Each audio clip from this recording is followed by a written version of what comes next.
દિલ્હીમાં આમ આદમી પાર્ટીને લાગ્યો મોટો ઝટકો। આ નેતાએ મંત્રી પદ પરથી આપ્યું રાજીનામું। દિલ્હીમાં આમ આદમી પાર્ટીને મોટો ઝટકો લાગ્યો છે। દિલ્હી સરકારમાં પરિવહન મંત્રી કૈલાસ ગેહલોતે પાર્ટી અને મંત્રી પદ પરથી રાજીનામું આપી દીધું છે। આપમાંથી રાજીનામું આપીને તેમણે રાષ્ટ્રીય સંયોજક અરવિંદ કેજરીવાલને પત્ર લખ્યો છે। કૈલાસ ગેહલોતે પત્રમાં લખ્યું કે શીશ મહેલ જેવા ઘણા શરમજનક અને વિચિત્ર વિવાદો છે જે હવે દરેકના શંકામાં મૂકે છે કે શું આપણે હજી પણ આમ આદમી હોવામાં વિશ્વાસ કરીએ છીએ।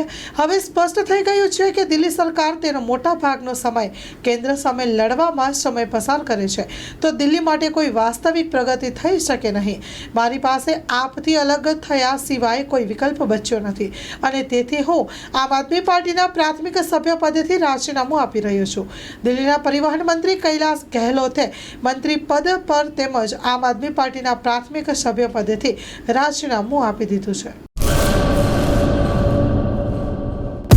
લોન પર ફોન 15 વર્ષ જૂનું ગુરુ મોબાઈલ એન્ડ ઇલેક્ટ્રોનિક્સ દરેક કંપનીના જૂના અને નવા મોબાઈલ લોન ઉપર મળશે અને ઇલેક્ટ્રોનિક્સ આઇટમો ફ્રીજ, ટીવી, વોશિંગ મશીન ગુરુ મોબાઈલ એન્ડ ઇલેક્ટ્રોનિક્સ સંતોષી માતાના મંદિર પાસે અને અમારી અન્ય બ્રાન્ચ ગુરુ મોબાઈલ પોઈન્ટ આભા હોટલ નીચે પેટ્રોલ પંપ સામે ભુજ।